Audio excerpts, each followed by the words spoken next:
Hey, everyone. Welcome back to the show, the wrestling show.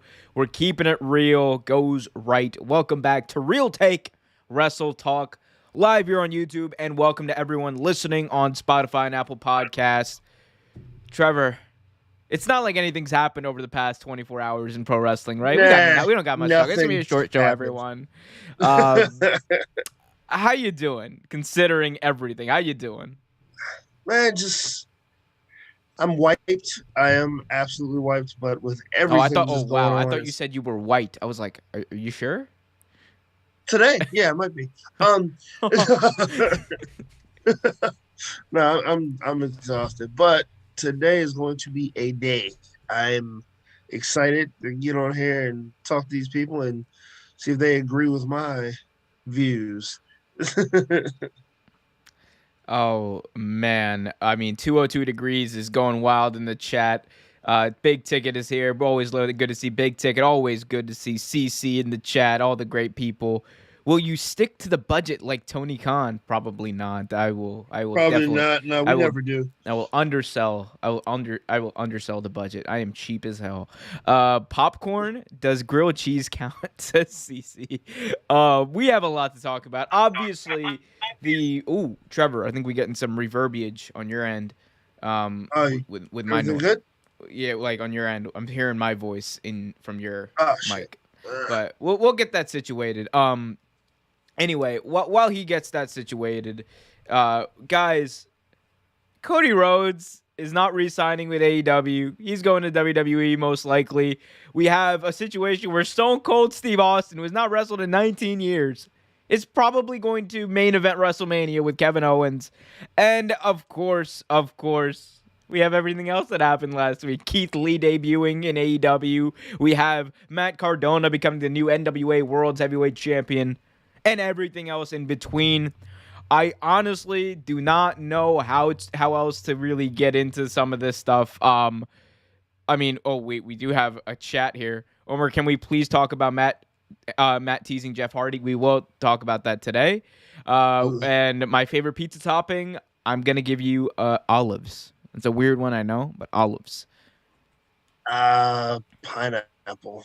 Oh, you're fired. You're fired. I mean, that's just disgusting.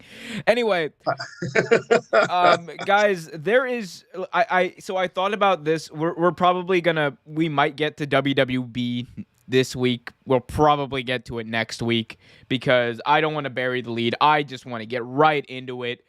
Cody Rhodes is leaving All Elite Wrestling. Yes, you heard it first, or you didn't hear it first here. You heard it. You heard it. It has been heard. Following reports that Cody Rhodes is possibly joining WWE, it has been reported that and confirmed by AEW, Cody Rhodes and Brandy Rhodes, that Cody, Brandy are leaving AEW. Cody is apparently after a big money deal, and it is believed Friday night that the three-time TNT champion was departing from Friday. Which was not reported on Friday, but it was apparently decided on Friday that Cody Rhodes was leaving AEW.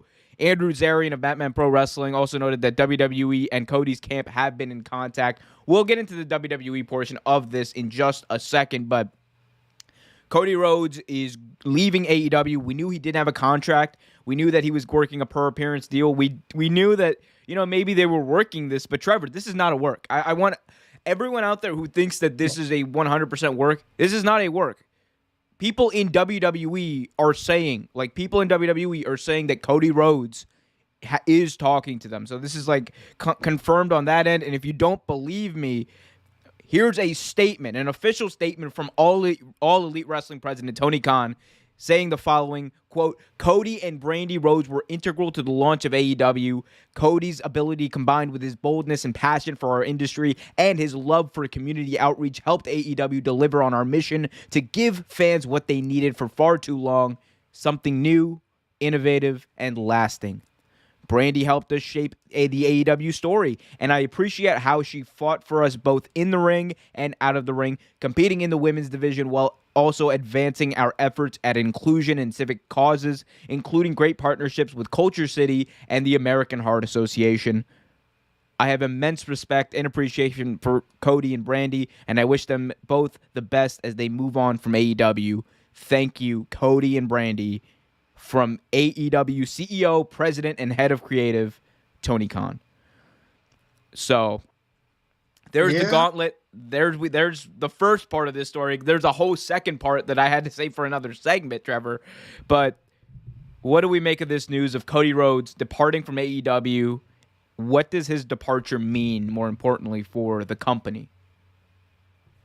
like you said, at first, I'm sure most people thought it was a work. Even myself, I'm like, man, wait a minute, what is this? But if it's a work, it's the greatest work in the history of wrestling. It it is. I mean, it's wow, it's big. It's like Jordan going to baseball. You know what I mean? It's big. It's very, very big. Like he is part of the one of the royalty of wrestling. Like his name says it all. He's a Rhodes, and him going after help starting a juggernaut within AEW, going to WWE, going back to the company that released him, that he left from to start this career is interesting. Very interesting because he didn't leave on great terms. He didn't leave on super bad terms, but he didn't leave on great terms either. So it's very interesting to see him going back.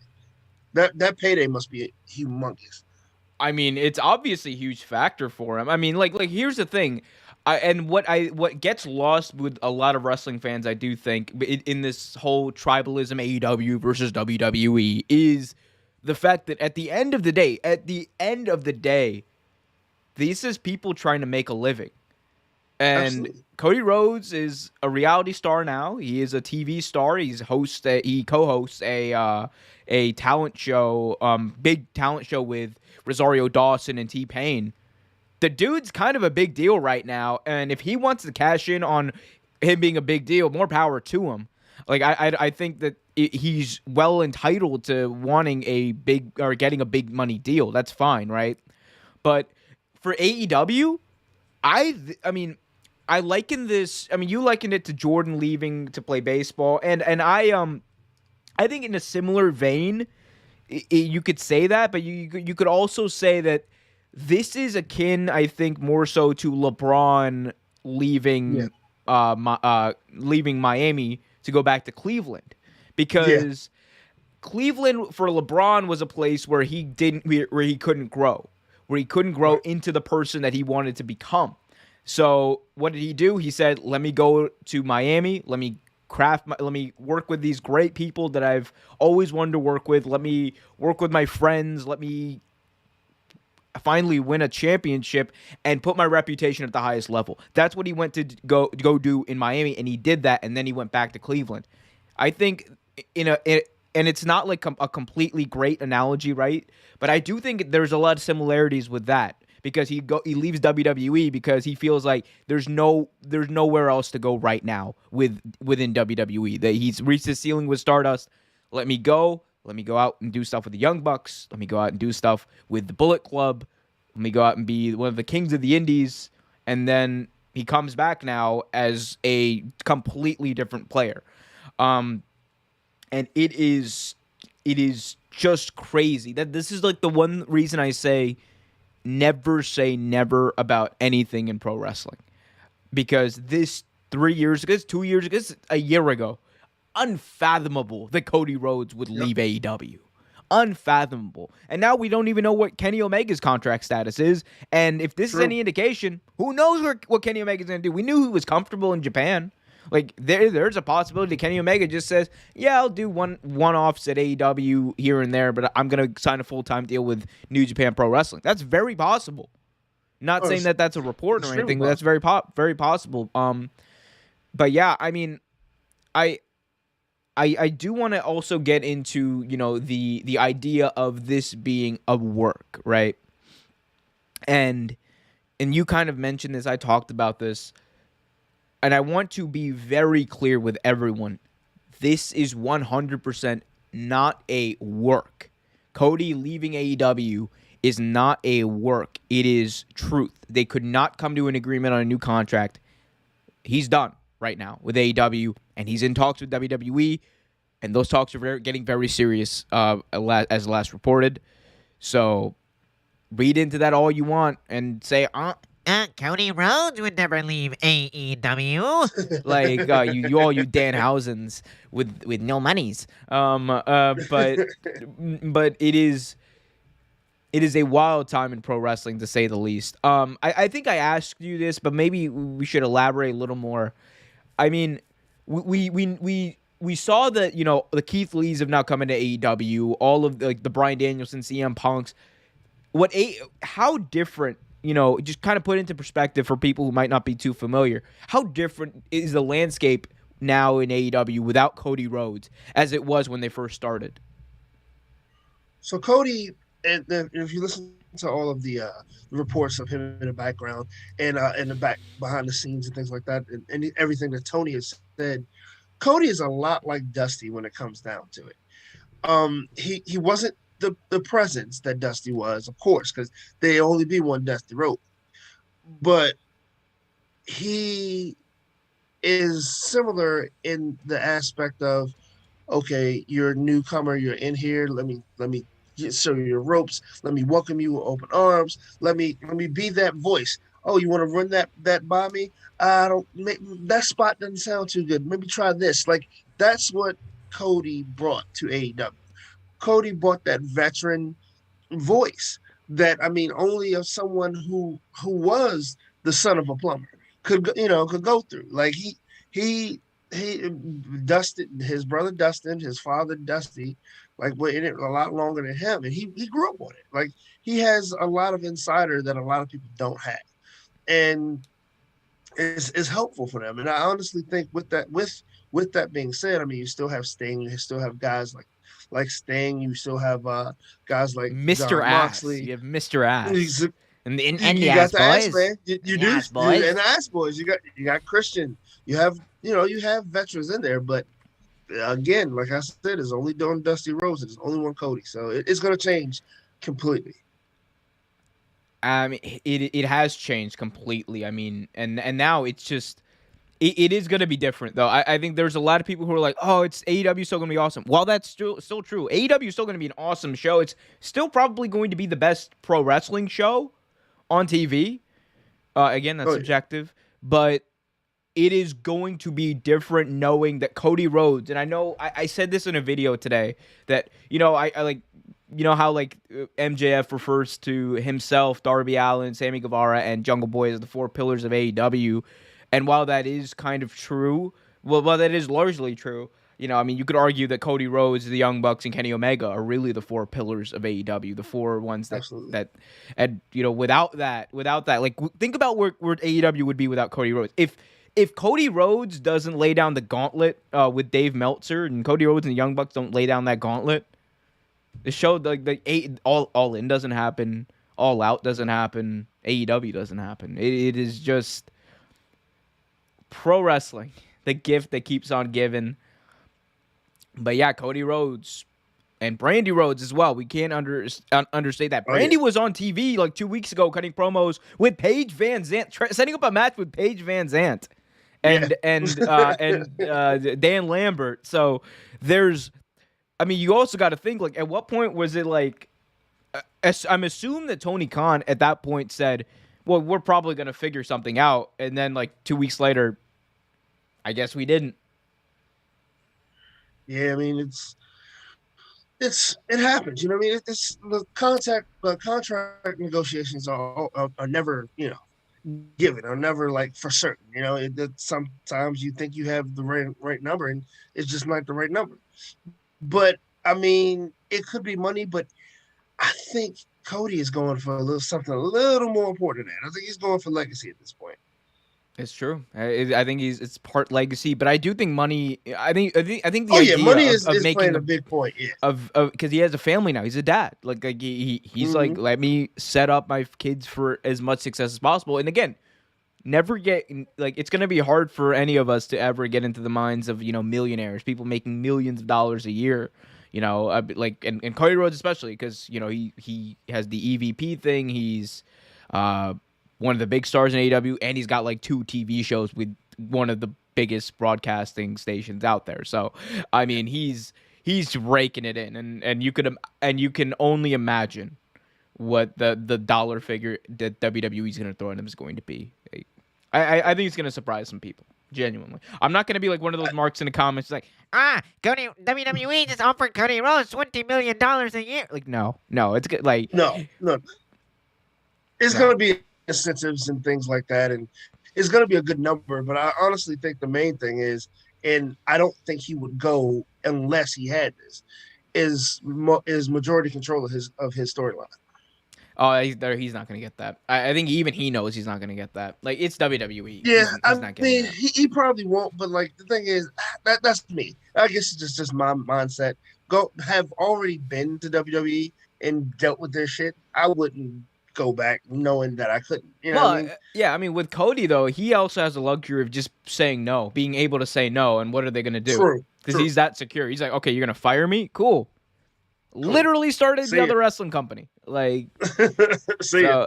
I mean, there's a lot to be worked out. We'll talk about Cody Rhodes and his journey back to WWE in just a little bit. First, let's get through some of these chats. We've got a lot of chats here. We got Big Ticket in the chat saying, I like Cody Rhodes, but I'm glad Tony Khan didn't overpay him. The roster is massive, and I believe AEW will be fine. They're going to be fine. Everyone's going to be fine. Absolutely. Everyone's going to be fine. Like I don't think that's fine. That's going to be a problem. Although I did enjoy the I was in the minority on this stuff. I enjoyed the Codyverse stuff, like with all the stuff that Cody was doing, especially with the shovel, and I enjoyed Cody. Right. 202 Degrees in the chat says, and this isn't Forbidden Door.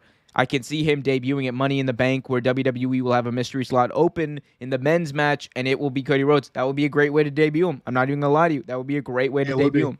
Great way. And have him win. Have him win. I'm serious. Have him win, and it will get people talking. Big Ticket in the chat also says, do you think he will ever go back? And if he does, would fans receive him as a traitor? I think he will go back. I genuinely believe that Cody Rhodes, if he signs with WWE, he'll end up going back to AEW in some capacity at some point. Yeah, I agree with that. Definitely. And just to go off that, and I think we can talk about the whole traitor mentality and all that kind of stuff when we touch on Cody going to WWE, because I have that kind of segmented. I will say is, unfortunately, there's going to be those toxic fans who are going to. There's going to be people who were cheering Cody Rhodes like 3 months ago or just 2 weeks ago, who are going to now be saying that, oh, Cody Rhodes, what a little bitch. Like, okay. Of course. I mean, that's the wrestler fan mentality. They won't be saying that, but you know what I'm saying. I mean, and it's weird because the people who were booing him, who are on WWE's side, are going to be like, oh, yes, Cheering Cody him. Rhodes is savior. I'm a fan. Like, come on. It's fickle. Bryan Danielson was right about one thing. Wrestling fans are fickle. Fickle as hell. Mm-hmm. Last few chats before we move on to our next just earth-shattering breaking news of the week, of the day. He couldn't show up at MLW, says 202 Degrees. Very possible. I mean, possible he does a shot or two there. CC says he also is a mentor for a lot of up-and-coming wrestlers in AEW. Yeah. And hey, the Nightmare Factory, the Nightmare Collective, it's still going to be a thing in AEW. Big Ticket, wrapping us up here, says, I can see him only being used on WWE TV to trash AEW. Yeah. I think that'd be great. WWE should do that. They should do that. You know why? It'll get people talking and it'll get people watching their product. Genuinely, it will. I'm sorry. You good? Yeah. Okay. Uh-huh. Oh, what was that? I hooked up my mic. My mic wasn't hooked up. Oh, rip. Hey, it's hooked up now and I can hear you perfectly. And if you guys can hear me perfectly, be sure to hit that like button, subscribe, and hit that notification bell so you get notified whenever a new video is released. Be sure to subscribe to this channel. Go over and subscribe to Real Take Wrestling too, where I talk about wrestling, breaking news, all that stuff. I had a video breaking down all the different stuff in the Cody Rhodes situation earlier today, so go check that out. That is Real Take Wrestling. Subscribe to Real Take Sports. Follow me, OMERQ Show on Twitter. Follow Trevor at TREVERTAINMENT. I spelled that shit. There we go. Moving on, Trevor. Okay, show off. Yeah, I'm a real Chad Gable. Anyway, moving on, Trevor, to our other breaking news. I mean, this is just to think that what we're about to talk about now was the second biggest story of the day. Yep. Pro wrestling is an interesting time in 2022. All right, let's get into it. Stone Cold Steve Austin, everyone. Stone Cold Steve Austin is set to make his in-ring debut at WrestleMania 38 in Dallas. I still can't believe it. A report from Mike Johnson of PW Insider noted that WWE brought up the idea of an in-ring return for Stone Cold Steve Austin in late December and January. Now, we had heard rumblings that the feelers had been sent out. Now, no one really thought anything of it because this kind of thing gets reported a lot. But then, Dave Meltzer said on Wrestling Observer Radio, said people within WWE were talking about Stone Cold versus Kevin Owens as a match at WrestleMania as, quote, a done deal. Meltzer also stated that people with that apparently that's kind of what led to Kevin Owens starting the feud a little bit, because on WWE Raw this past week, Kevin Owens insulted Texas in his promos, and we know that WrestleMania is going to be in Dallas. Fightful PW Insider, everyone else has basically reported the same thing, that it looks closer now than it ever did before that Stone Cold is going to return to pro wrestling in ring action after 19 years away. Trevor, how big is this news? And Kevin Owens versus Stone Cold Steve Austin, Stunner versus Stunner, is this the right match? I couldn't go back to wrestling after 19 days. So I'm amazed that he's going back after 19 years. Good Lord. But no, like, this is, like you said before, I've been hearing feelers and everything out, rumors for at least numerous years about Stone Cold getting back in the ring at WrestleMania. Stone Cold doing this, Stone Cold doing that. And, you know, if he is still in pretty good shape, because he was never in a tip-top shape, he always had bad knees. If he's still in pretty good shape, like, this could be a great match. And you know what? Like, say what you want about Kevin Owens. Not you in general, but people in general. Say what you want about Kevin Owens, but the guy can work. He's a worker, hell of a worker. And I think you put two great workers together, I think it's going to be a good match. I think it's going to sell pretty well.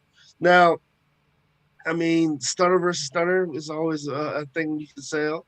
So we'll see what happens. But no, I mean, if this is 100% true, this would be fun. It should be real fun to see.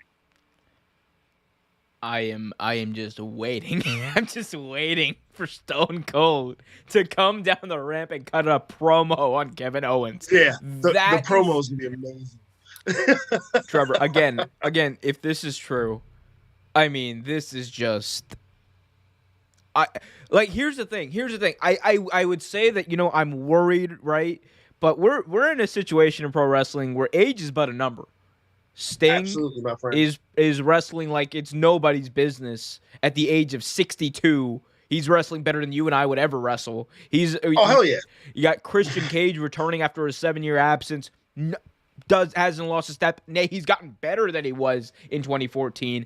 Edge, similar deal. Beth the Phoenix, similar deal. God knows what Lita's going to be like, but Lita's wrestling after an absence of 13 years. Or no, not for 15 years. So, I mean, Mickie James is still actively wrestling, and she's getting up there in age too. Yeah, I mean, so we've seen like people who've taken long absences and come back into in-ring action, but not like this. This, I think, this is going to be the biggest one of all of them. Goldberg, Brock, everyone. This is going to be bigger. It's going to be a bigger moment. It's going to be a bigger match. It's going to be a bigger sighting because it's in Texas. Because Stone Cold Steve Austin, the biggest star in the history of pro wrestling, Fight me, Marks. It's not even close. The biggest star in the history of pro wrestling is about to make his in-ring return, and it doesn't matter. I don't care if he's fat. I don't care if he's old. I don't care if he's stone cold. He's gonna go out there. Yeah. He's gonna stomp a mud hole. He is going to, as Santino Morello would say, open up a can of the ass whip, stomp a mud pie, and drink some low-fat yogurt, because that's what he does. And no, but I mean, he's gonna do kind of that.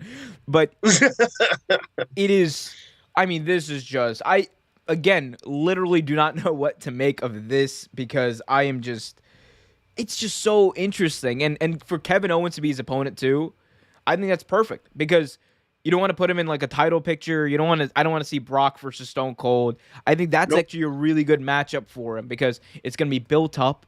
It's going to be hyped up, and the match, it's going to deliver, because it's Kevin Owens, a guy who rarely ever has bad matches, against Stone Cold, a guy who, if he's making his in-ring return, you bet your ass he's going to make sure that it's good. Like, he's going to make sure it's good. Especially he's a perfectionist. He's wrestling in Dallas, Texas, baby. Hell yeah.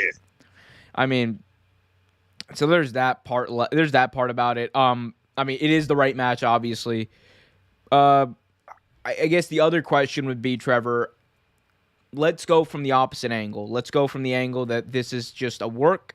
Let's go from the angle that this is just a ploy to sell tickets, because now they happen to announce that WrestleMania tickets are now 2-for-1 deal. By the way, we need to talk about that. But what do you think about that? Because again, this is like the most buzz we've heard about Stone Cold potentially returning in ring than we've ever heard. But what do you think about the potential that it's just a ploy to sell tickets? I mean, it would be very disappointing, honestly, because especially those huge Stone Cold fans. Shout out to my brother, who's a huge Stone Cold fan. And like the guys that actually are like, whoa, Stone Cold's back. We get to drink beer and smash on our heads and not look dumb anymore. Yes, like those guys are all excited now. You know what I mean? They're all excited because their hometown hero is back, and he's gonna put on a good show. Like you said, he's a perfectionist. He is not going to get in that ring if he can't. If he physically thinks he cannot do it, he won't get in that ring. That's Stone Cold's mentality. So it's going to be great. But if it's just to sell tickets, it's a little underhanded. It's a little dirty, i.e. WWE. But it's just one of those things where like you're hoping that this is holding water, like that this buzz is true and it is gonna happen, because honestly, I'm excited. When I read it, I was excited. I was excited by everything I read today. It was so much excitement. I'm surprised I'm still here. There's a lot of excitement going on in wrestling today. So, yeah, I'm excited. I think it would suck if it was just a ploy, but I hope it's not. I mean, I could see it being both. I could see this being a ploy that just turned into like Stone Cold sitting at home being like, "Well, goddamn, Kevin Owens, that's just crazy enough to work." Why the fuck not? Well, I don't know. How much you gonna pay me? Well, damn, that's a lot of money, Vince. I guess I'm fucking doing it. All the money that man is making. I could very well see him doing that. Yeah. But it's going to be interesting to say the least. But I hope, all things considered, like I just hope, no matter what, we get Stone Cold coming out at WrestleMania, not to his regular song. I want to hear the Disturbed version of his song. Oh yeah, you know what I'm talking about? The yes. Oh, such a great. I want to hear that. I want that. That is such a great song. Oh, I love that one. Stone Cold Steve Austin. Have you had his beer? No, I have not. The IPA? No. I'm not a huge IPA fan, but it's not bad. It's not bad. It's the Broken Skull Crew. The Broken Skull. Yes. Is it that? I don't know. Anyway, Stone Cold Steve Austin, though, returning to pro wrestling after 19 years. Potentially. Allegedly. Allegedly. Hopefully. utter madness in the world of pro wrestling. It's crazy. I'm scared to check my phone because Yeah, this show. By the time this show comes out on podcast form, it's going to be outdated. By the way, if you're listening on podcast, be sure to hit that follow button and leave a 5-star review as well. Hit that like button if you're listening on YouTube. Subscribe and hit that notification bell so you get notified whenever a new video is released. Oh man, Trevor. Has there ever been such a more newsworthy, like, I guess, week in pro wrestling than I mean, you could argue the Bryan Danielson CM Punk stuff. That was actually like that was a lot too. Yeah, that was a lot. Oh That was a man, lot. I mean, I'm pretty sure in the history of wrestling, there's been a lot of newsworthy days, but this one is ridiculous. And I wasn't watching wrestling for the day WCW was purchased by WWE, but I imagine that was one hell of a day. That was a hell of a day. Imagine if Twitter was around that day. Imagine if It's a whack. Eric Bischoff is WCW. that was a hell of a day, dude. Oh man, I remember that oh, because Raw was going on and it was a lot. I just got. I'm about to break some news on the podcast right now for those watching live on YouTube.com/Real Take Sports. PW Insider has confirmed that WWE 205 Live will be coming to an end after a 5-year run. 205 Live, the show where cruiserweights would wrestle, aka like a quarter of the NXT cruiserweight division that was still there would wrestle. 205 Live is coming to an end. Trevor, what do you make of that? Not surprised. Yeah. I mean, not surprised at all. Like, it's a shame, but it was one of those things that probably wasn't really going to work in the first place. I mean, like it had potential. There was no real valuable storylines. They had good talent, that they did, but it was just, I don't know. It was just one of those things they never gave the right amount of love and care to, I think. Oh my God, QT Marshall is like, I'm just watching QT Marshall's Twitter. He's just like, yeah, Cody and Brandy. Yeah, fuck them. I love wrestling. God, I love QT Marshall. You want to get QT Marshall over? Just have him do that. Have him just be like, yeah, screw Cody Rhodes. That's not what he sounds like. No. Screw Cody Rhodes. We fight on Tuesday, not tomorrow. Oh man, I'm already going down a rabbit hole here on Twitter. This is why you don't check Twitter in the middle of a stream, guys. Of course. Let's keep this going though, Trevor. Let's keep the talk of pro wrestling news going and talk about something that happened in the NWA. What? Yes. Why would we talk about the NWA? You know why? Because Trevor's favorite wrestler just won the NWA World's Heavyweight Championship, Matt Cardona. Matt Cardona defeated Trevor Murdoch to become the brand new, reigning, defending, undisputed NWA World's Heavyweight Champion. And man, oh man, Trevor, I'm sure you have a lot of words to say about this. What do you make of Matt Cardona winning the NWA title? How many belts does that make it now? Dude, like, okay, so I know, and I completely understand. There are people out there that cannot stand Long Island Ice Z. I know they don't like him. They can't stand him. They're annoyed with him. I get it. The Zack Ryder thing was kind of but I was a Zack Ryder fan. I love Zack Ryder. I thought he was awesome before he was even Zack Ryder. So to see him flourish the way he is flourishing is absolutely amazing. And it's smart as hell to put that belt, that 10 pounds of gold around his waist. It makes perfect sense. Don't get me wrong. Trevor Murdoch, great champion. Love Trevor Murdoch. Love him. But if you honestly want to put this title, this company that was once great, was where great wrestlers started, Dusty Rhodes, Ric Flair, Harley Race, and that's not even a quarter of the ones that actually performed there. That did all, that where they got their glory from. Brainbusters, Arn Anderson, Tully Blanchard, like to name a few more. Like, if you want to get NWA back to its glory days, this is how you do it. Matt Cardona is one of the hottest things in wrestling right now. He's one the indie scene, in whatever you want to do, talk about. He's one of the hottest things in wrestling right now. And you take one of the hottest quote unquote free agents and get him to your promotion, and you put the belt around him. Oh, who's not going to start paying attention? Who's not going to want to step through that forbidden door and come back and go back to NWA? Like, it's smart. It's brilliant. My Matt Cardona T-shirt is in the mail. I can't wait. I absolutely think he has taken the cake. He probably is the most popular indie wrestler right now to date. He might have the title as King of the Indies right now. He is the king of the Indies. Ridiculous.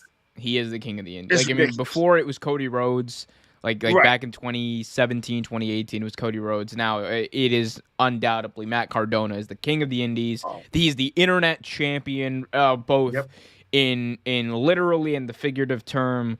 This man has gone out and a similar path to Cody Rhodes, kind of bet on himself a little bit and has gone out and made an entire independent enterprise by himself. He is a hot commodity. He has become the commodity instead of having someone own him.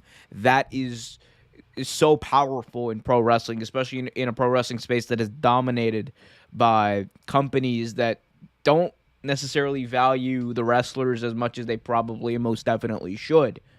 He kind of stands out as someone who can pick where he wants to go, pick his asking price, and perform and do his craft to the best of his ability, which he's capable of doing every single night.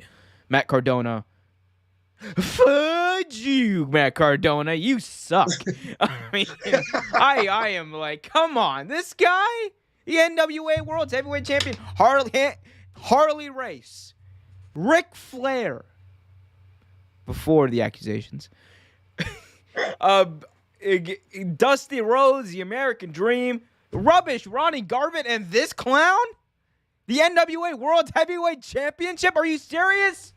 Are you serious? I mean, this man doesn't even deserve to walk into the same ring, the same canvas that used to grace the Hall of Famers, the greatness that was the original NWA.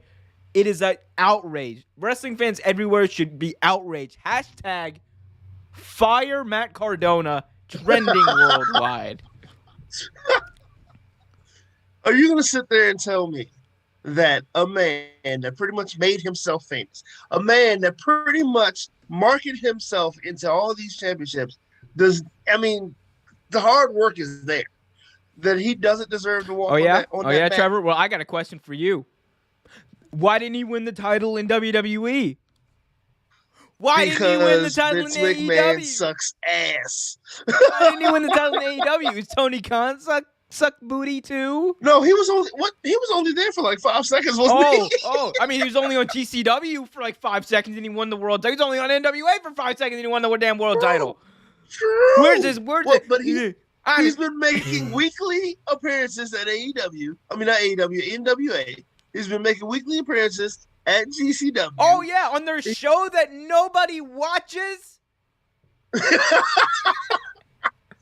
True. Very true. We'll never get invited to an NWA taping. We'll never get invited to an NWA taping. No. Look, all jokes aside, well, most jokes aside, Cardona's cool. Yeah. He's cool. He's not. I know he's not one of your favorites, but yeah.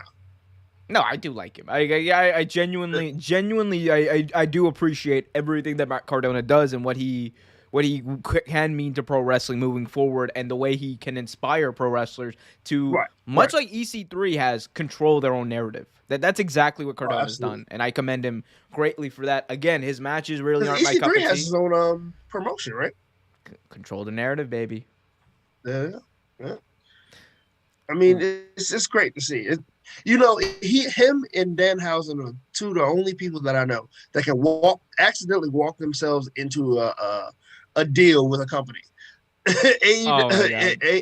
A&W with Danhausen and Pabst Blue Ribbon with Matt Cardona. It's the craziest thing.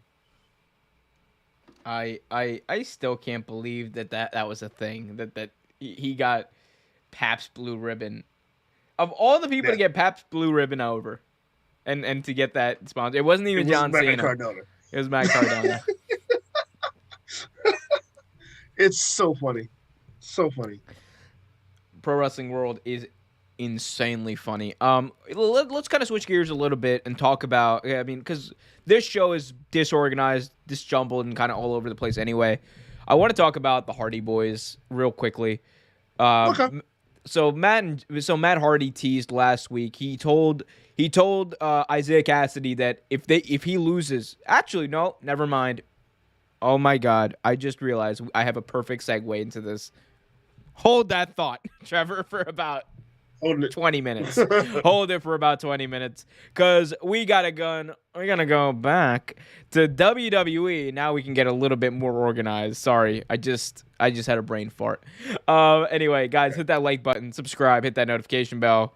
Let's move on and talk about WWE news, which apparently now is Cody Rhodes news because the roads to the top goes through WWE, or apparently it soon will, because Cody Rhodes is looking more and more likely that he will sign a contract, and it is imminent at this point, with WWE.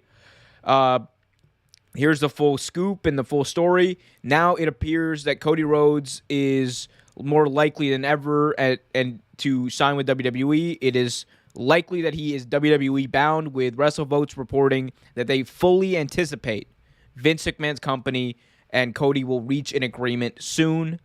He spoke to a source that has now just said that they fully anticipate WWE and Cody Rhodes coming to an agreement. Unbelievable. Cody and Brandy's departure from AEW came after the promotion failed to reach a deal. Three-time TNT champion is also reported to have wanted a big money deal. Multiple other sources have said very similar things. Dave Meltzer basically said that, hey man, it's gonna happen. It's just a matter of time. It's not a matter of if, it is when Cody actually signs the deal, and Brandy as well signed the deal to become a part of WWE again. That's so crazy to think. Trevor, Cody's a former EVP of AEW. He's a former big-time talent. He was one of the first competitors for the AEW World Title just 3 years ago. Founding pillar of the company. Now he's going back to WWE. What is your reaction? I guess.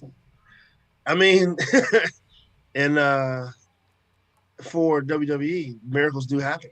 Because if this man does sign a contract with WWE, oh, as long as they put him in the right matches, yeah, this is gonna help them a lot. This is gonna boost their ratings a whole hell of a lot. Like as long as they put him in the right situations and do the right things with Cody Rhodes, it's gonna be amazing. I mean, and don't forget, Brandy was a part of WWE as well. She was a commentator. She's backstage announcer. So, I mean, she's going back to her own stomping grounds as well, but now as a competitor. So it's going to be interesting. It's going to be very interesting to see what comes of this. Like, there's so many storylines you can put Cody in.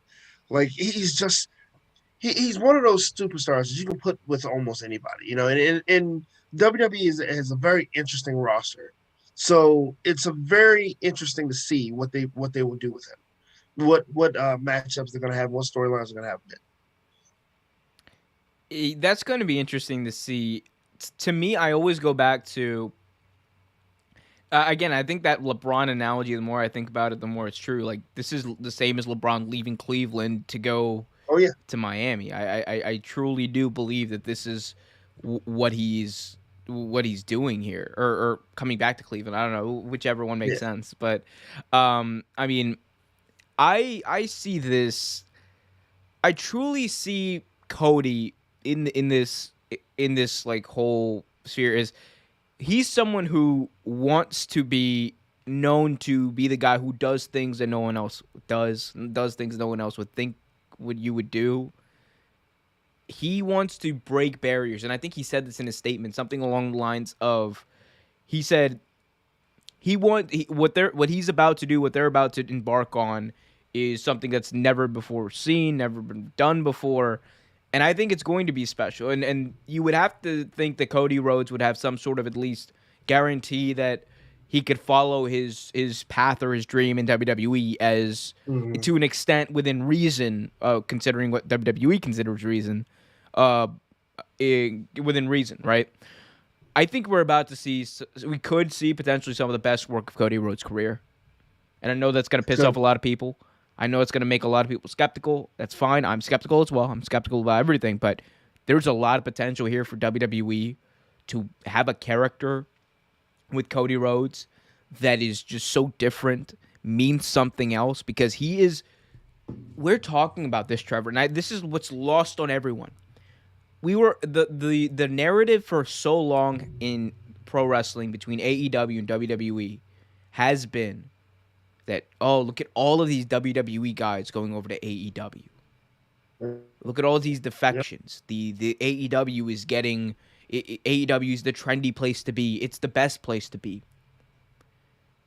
The only thing that could work in WWE's favor, the only thing that could change the tide in that sense, is having a founding pillar of the company defecting from that company. And I mean, I don't think defecting is a perfect example of what the situation is, but not in this situation. No, you're that's right. what the narrative's going to be. The first big defection from AEW, we were always wondering who it was going to be. The first big defection, no one in their wildest dreams thought it was going to be Cody Rhodes. Yet here we are, apparently just who knows how long away from this becoming a reality. Cody Rhodes is going to be, in all likelihood, the first defection from AEW to WWE. And for WWE, that is a huge narrative win. Is it not? Oh, absolutely. I mean, that in this invisible war that's happening between WWE and then AEW, it's a big notch on their belt, a huge notch on their belt. But what's funny is, Omar, the one that we thought was going to be the first to go was MJF. And it's not, which is actually a little shocking, but it's not. But if you sit there and you just mull it over your head and you think about all the matchups that Cody could potentially have, this could be, like you said, some of his best work, if not his best work in his career. Like, one popped in my head when we were talking about this. Him and Seth Rollins could tear the house down. That's the match. I mean, that's the match, right? That's going to be a match whenever he. Him and Seth debuts. Rollins will definitely tear the house down. That would be an amazing match. Like, I could see him and he's agile enough, he's big enough to go in there with Bobby Lashley. That'd be a good one too. Honestly, him and Drew McIntyre. Like, you have so many great matchups that you can potentially put in here. It makes sense, right? I mean, like, this could potentially be some of the best work you see from Cody Rhodes. And I know that's hard to believe when he's had so many great matches with Aldis and I can't even think of the rest of the people he's wrestled. He wrestled so many damn people. But, like, some of the matches he's had with being part of the Bullet Club over in New Japan, like, this honestly is, in my opinion, might be some of his best work. If it works out in his favor. If it works out correctly, they do it right, could be some of his best work. It is all, again, if it's all a matter of time before this happens. I do want to get into the wrestling fan component of it, and I said, like, if Cody signs, WWE finally gotten their first defection, and how will it play in the larger wrestling war? And I think I mean that in both the narrative for both of the companies, right? Because AEW for the longest time has been, kind of leading the narrative, being like, oh, well, we don't fire anyone like the other company. Everyone wants to be here. You have more freedom than you would have in the other company, right? And then, like, the biggest damnation of all that would be Cody Rhodes going to WWE. And if WWE, you have to think they are smart enough, right, to know that they're smart enough and they are ruthless enough in their practice against another company. That's one thing you cannot say that Vince isn't. Vince is ruthless when it comes to trying to shit on his competition. He did it when the Absolutely. AEW first started. He obviously did it with WCW. If there's a chance for him to go out there and one up AEW, and Cody Rhodes will just cut promos where he will bash AEW, like genuinely, like at least for the first few months he's there, and that's how he probably should be used. Genuinely, I think that's the best use for him in WWE's perspective and what they want to accomplish. But then we have the other part of the narrative, and that part of the narrative, right, is between wrestling fans. So I touched on it earlier. I mean, wrestling Twitter is going to be just toxic as hell for the Yeah. next Oh yeah. 6 months or however long this draws out. I mean, they're going to be toxic regardless, right? But I mean, I feel like we're about to see something over the next at least few days where it's going to be just a terrible place to be. Cody's gonna get crucified on Twitter. Like You can't the crucify someone who's AEW, not there. He's not on Twitter anymore. He said, "Fuck you exactly, guys." I'm exactly. out. It's just like, yeah, you're right. Though. It's gonna be super fucking toxic, super toxic. And the fact that and I'm wondering what's gonna be like like you said earlier, like the atmosphere of AEW now that Cody's gone. Like how big of a empty space is he leaving? And I mean, just from what I know, I'm pretty sure it's a huge space. But like just wondering going forward how important his absence will be. You know what I mean?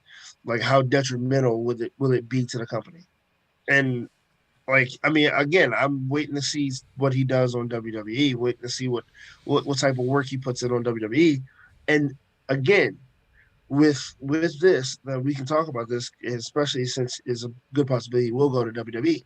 What show do you put him on? Raw. Yeah. He's gonna have more time Yeah. to cut promos. Raw. Yeah. I mean, it's a longer show. I mean, they don't have. I won't say they don't have the caliber of superstar, but they have some good superstars there. But Raw was what I was thinking. I mean, especially if SmackDown Oh my god, was do you the show that imagine? It's used, like, oh, I got an idea.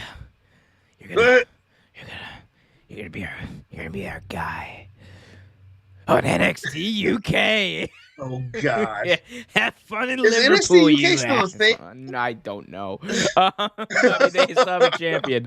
Ilya Dragunov, if you're listening, you're still out there, aren't you? Oh my I mean, god, it's like we're gonna so send you NXT Pakistan. Have fun in Lahore, you son of a gun. Oh my god, could you imagine? Just like he's just gonna bury him in like some faraway country. He's like, oh yeah, it's like, yeah. You thought Veer was coming. He's You gonna be just out there wait. with Veer. That's what it You is. just wait. He's gonna drop it. Veer's gonna be like, hey, no, wait, come back. You know what's insane about all of this? The most insane thing about all of this, Cody Rhodes is closer to coming to WWE TV than Veer is. That's the craziest part about all of this. That's all I And can Veer's think been about. coming for like almost a year now. Literally, Veer's been coming for months. And Cody Rhodes is like, hey man, I'm here. I'm here. Hey, He's gonna be on Raw I'll on take like Veer's Monday spot. night or whatever, and it's just gonna be like, hey, I'm here. Where's Veer? Like, I Oh, mean, dude. it is. I am just, wow. I still don't know how to take this. It's still like foreign to me at this point.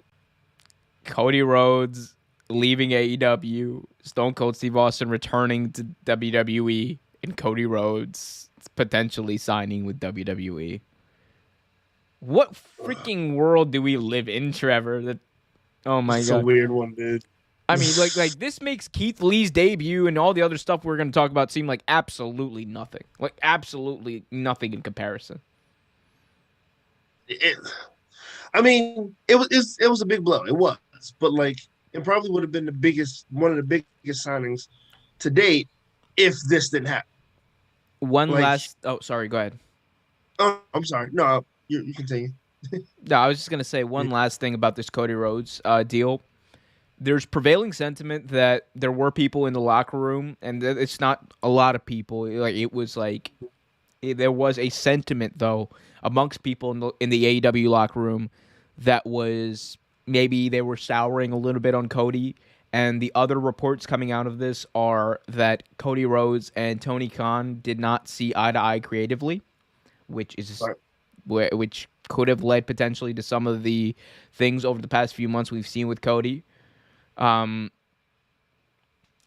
that note, we'll probably never know because he's not going to be in AEW. Cody Rhodes' last appearance in AEW, at least for right now, again, never say never, is likely going to be him losing the TNT championship to Sammy Guevara. Again, putting someone over, which I know he gets a lot of flack because Cody Rhodes never put someone over, right? He never put anyone over. I mean that's stupid narrative, right? I mean, but goes out putting someone over. Also gave us a little bit of the heel turn. He did the mini pedigree on Fuego del Sol. He sure did. But hey, well, if it happens, when it happens, you'll be the first to hear it because you guys will be subscribed to this channel, and you will be subscribed to Real Take Wrestling, the new wrestling channel, starring me. I mean, my pretty face. Look how pretty I am. Look how pretty I am. Oh God, give him attention so he'll stop. Subscribe and I'll stop. Anyway, guys, let's go to the chat real quick because I see our good friend Cincy Edits, our mod, has joined the chat. I'm so sorry, Cincy. They couldn't do it for Harambe. The Bengals could not do it for Harambe. They couldn't. I'm sorry. I apologize. I don't apologize. It wasn't me. It was your offensive line, which I've just been saying was terrible for months. Months and months. Got exposed. And they almost injured Joe Burrow again, man. I saw that knee going. I was like, ooh, Joey. I said the same thing. I was like, oh, God. But good game all in all, very good game. Good game. But much like John Laurinaitis in 2012, you know what the Bengals are? Losers.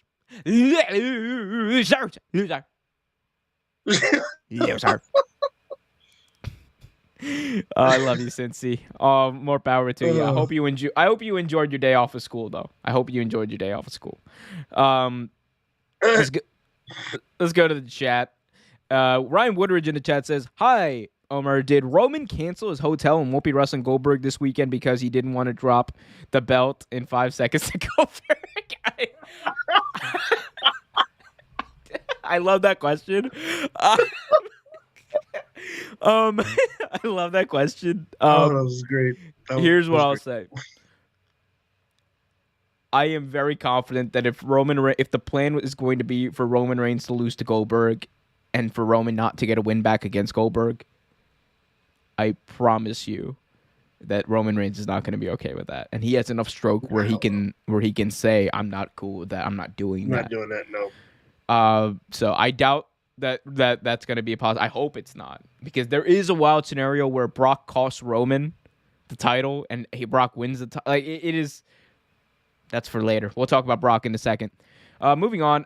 Ryan Woodridge in the chat says, "Hi, bro. Will Dustin stay in AEW?" Dustin Rhodes. Yes, this is a good question. Actually, I meant to get to this.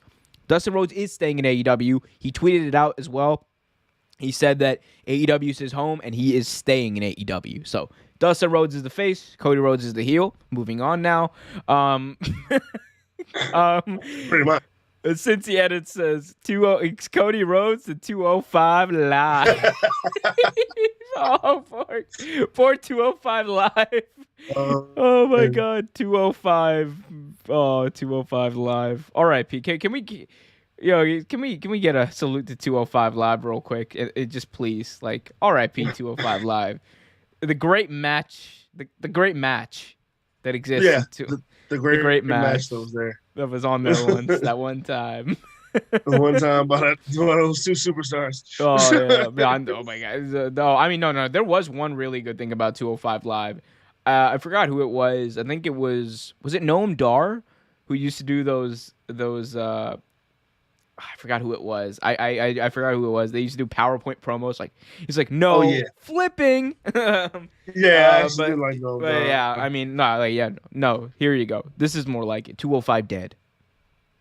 205 dead. That's Yeah, really he where did. we are. They did.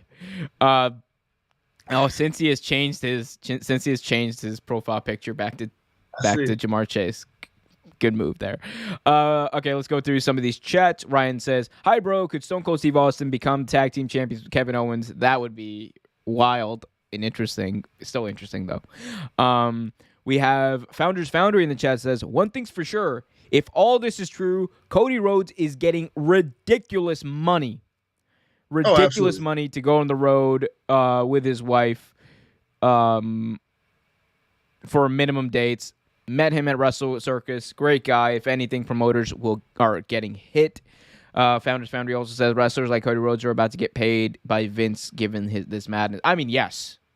Absolutely. And if Cody Rhodes can be a catalyst for change in WWE, genuinely, if it takes Cody Rhodes going to WWE to at least somewhat change their creative process and make them think a little different, I don't know how he would do it, but if that's what it he's takes, got to do it. Then this is a great thing for pro wrestling. Since he edits in the chat says Hardy Boys is, by the way, going to be lit. Hardy Boys to AEW. It's going to happen. Jeff Hardy's a matter of time before he signs or he appears, honestly. Ryan Woodward says, "Hi, Trevor. Can we get your Hulk Hogan impression?" Ooh, I want to hear that. Well, brother, I know every once in a while you want to hear me say brother, but brother, let's be honest. The Hulkster can't come over here and say anything non-offensive, brother, without saying brother behind it. I can't even say anything non-offensive, brother.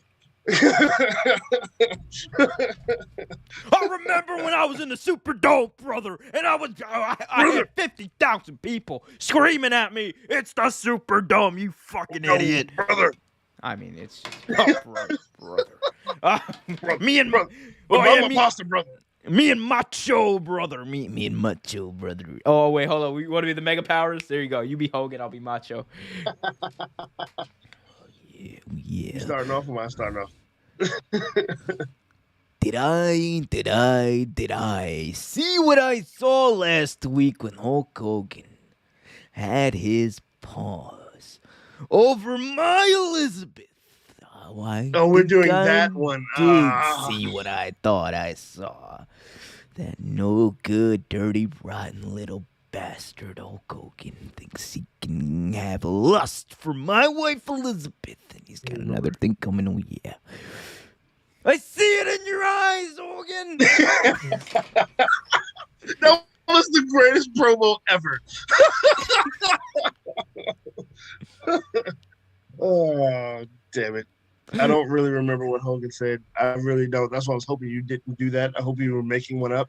Oh, that was completely made up. The only line from that wasn't made up was the lust in your eyes. Like that was it. That was the and all of that was a Macho ad lib. I'm like, Macho would probably say this. Like, dude, Macho said some very interesting. Listen to his rap album. I'm pretty sure he said things you cannot say in that rap album. Unfortunately, I have listened to his rap. I just want everyone. Hey, Macho Man Randy Savage is a white man. Bars. He's a white man. Bars. I just want to say, my friend didn't realize this when he listened to his album. He's like, "Oh wow, he's white." Yeah, he's white. And Macho had bars. Oh my! It's like half that album is just him like shitting on the wrestling business. Pretty much, it's just him screaming. It was hilarious. Oh man! Let's go through some of the last of these chats. Since he says Goldberg winning the title at once, God, I hope not. Cody, since he also says Cody gonna get squashed at 205 Live. You mean 205 Dead? CC says LMAO since he changed his photo. Yes, he did. Don't let him bully you. And since he finally rounds us out by saying Hardy Boys doing the final run in big time wrestling. Matt posted about it. Oh yeah, yep. Matt did post about it. And they're going to be in AEW. Like, they are going to be in AEW, and it is going to be a fun-ass time. Guys, hit that like button, subscribe, and hit that notification bell so you get notified whenever a new video is released. let's move on and talk about Brock Lesnar, because Brock Lesnar had a lot of interesting things to say on Pat McAfee's show, I believe yesterday.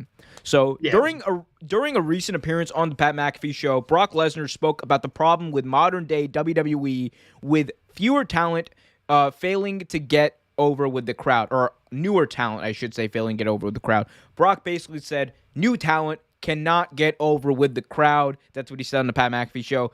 And here's a quote from him saying, quote, "I'm looking at these young kids and I don't know. Somebody needs to step up over there. Somebody needs to get over, figure out how to put asses in the seats." He went on to say, not worry about, their high spot, but figure out how the hell they can be different. Like, how the hell can they make money? That's it. This is a business. He would finish up by saying, the young generation thinks they can go out, do a certain move, and do it over and over, but that's not the business. There's a good guy, there's a bad guy, pitting people against each other, and a storyline. And while I usually am not one for, the older person being like, these kids today, these generation, here's what I'll say, and I'll let you go first, but I do want to clear one point first. I think before we get into this, and I know a lot of people have already made up their minds about what they think about Brock's comments, I think Brock in this instance can be right and wrong at the same time. Absolutely. And that's kind of what I think about it, but I want to hear what you think. What do you think about Brock Lesnar basically shooting on WWE superstars, modern day WWE superstars? That's kind of what I was going to say.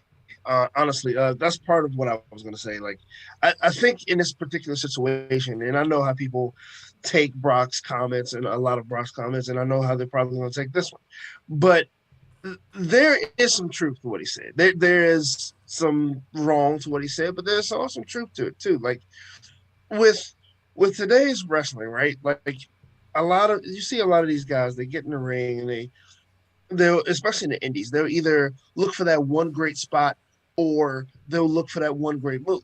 Like back in the day, they wanted that entire match to be on point. That entire match needed to flow. Like from the first Irish whip to the last step you take out the ring, it had to be perfect. Nowadays, these wrestlers are just looking for that one big spot, and I think to solidify yourself as a good talent and to keep yourself around a little longer, I think you need to look beyond that. So with that, I do agree with him. I also agree with the money comment. I agree with a lot of his comments, but I also can see where it comes off is a big, is a not big, but is a, what's the word I'm looking for? Is a bit of a, like, I guess like a douchebag type comment or asshole-ish move. Because again, like you said, Omar, I'm not one. I used to hate when my father used to say, "Back in my day, we did this." I used to hate it, but I feel like it's kind of unfair too, because right now I think it's a different landscape for wrestling. Newer wrestlers have a different landscape, different hurdles to get over that older wrestlers didn't have to go through. They didn't have to do some of the things that the older wrestlers have to do, and I think that's a little unfair to make that comment. And okay. I want to be clear about this because it is very easy for me as someone who is younger to be disillusioned with what Brock Lesnar said, but there are certain aspects of his argument that I think do ring true. I do think that maybe some people, especially younger people, and I know I'm a young dude, it's easy to get lost in the idea of, I'm on TV, I just want to do cool stuff to get over or see if I can get over. That's cool in the moment, but what's the long-term impact of that? And I think that's like an important thing that Brock Lesnar was trying to get to that, maybe he didn't articulate in the right way. But I do think that people need to understand at the end of the day, this is a business and you need to do what's best for you. And that's what wrestling is. And I think he also got that part right. Wrestling is simple. It's good guy, bad guy storyline. Simple, effective, it works. A time-honored tradition, a very easy story to tell. And I think that does get lost on a lot of fans. That gets lost on a lot of wrestlers as well. And I think that's a little bit of the veteran advice coming out. Now, where I think Brock Lesnar is kind of full of shit is where he. Okay, here's the thing. When Brock says, oh, these young guys got to step it up and they're not getting over and they're not doing this, that for me is like the typical Vince argument. Remember when Vince a few years ago was on Stone Cold podcast, right? Saying like, oh, I don't know what's all wrong with Cesaro. He can't get over. Maybe it's his accent. It's like the typical, oh, no one stepped up. No one stepped up. When you're in an environment in WWE and sometimes even AEW where, your creativity might be stifled, it is more so WWE, but it is so hard to get over. In WWE, we know it. There's some talent you look at them, you're like, this person is great. They're amazing. Kofi Kingston, great wrestler, great storyteller, really good promo. He's never gonna get over to the level of a prime time main eventer in WWE because of the creative. You can only go so far, and even Kofi, it took him 15 years. In the in as Booker T would say, in this business, it took him 15 years, and he barely got there. So it's easier said than done. Cesaro earlier too. Yeah, Cesaro had the biggest match of his life, and it was a Universal title match at Vengeance or some crap like that, right? It wasn't even like a big pay-per-view. So I think in that note, Brock is kind of just full of crap. This is also a guy who is allowed to break all of the rules that no one else has, or that everyone else has to follow. This guy can go off script on his promos. This guy has creative input on what he does. This guy can say no and not be worried about his job. This guy can say no and get paid $1 million a match. This guy can juice. He literally juiced. And got away with it. Yep. Went to wrestle in the UFC. He juiced, got away with it, juiced some more, went to wrestle in the UFC, juiced some more, and then main event to SummerSlam. I mean, it's it got paid $1 million for it because he is so above everyone, and I think maybe Brock doesn't realize that genuinely, but that he's full of crap when he says stuff like that from the position he's in because. He can't be, and it's a similar thing. Remember when Undertaker, right, was on Rogan's podcast a few years ago, and he was saying back in my day, we'd be drinking beer and doing drugs till 3 a.m. That was like Joe Swanson from Texas. I don't know. Okay, that wasn't. It was. Bader. We're hog tying people. Bader. Bader. But my point was standing. But it reminds me of that, in a little bit. That's not to say that he doesn't have a point, but I do see kind of it's a mixed bag for me. Right. Exactly. And I mean, and that's part of what I was saying as well. And I think we together touched on exactly what was, what he said, but I think I think some of it was good, some of it was bad, and you touched on an interesting point. He can literally do whatever he wants. He's one of the few wrestlers I've ever seen in my life that actually could pick which pay-per-view he shows up at. I've never in the history of wrestling champions, I've never seen a champion defend his belt once or twice a year. I've never seen that before in my life. Trevor, he could take steroids. That's my biggest thing about Brock Lesnar. Yeah, he took steroids and was still steroids, and it's okay. WWE literally said, "Yeah, he's a Brock. What are you gonna do? Brock, what do you got? What are you gonna do?" Oh, WWE, what the duck? What the duck? Anything else on Brock Lesnar? No. Oh, I think he's been on the TV most I've seen him in years these past couple months. Cowboy Brock is amazing.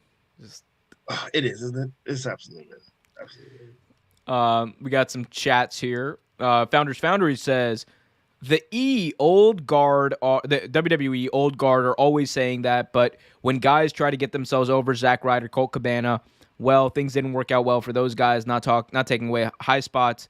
But come on now. That's actually a very good point. Great point by Founders Foundry. Founders Foundry also goes on to say, but some people are stars and others aren't. Not everyone can be in the main event at the exact time, and it varies with environments, as Omar said. no one is standing up to Big Money Brock. Hell yeah, no one's saying the Big Money Brock. He gets paid $1 million to juice on anything unless he's overeats. Good job. Founders Foundry.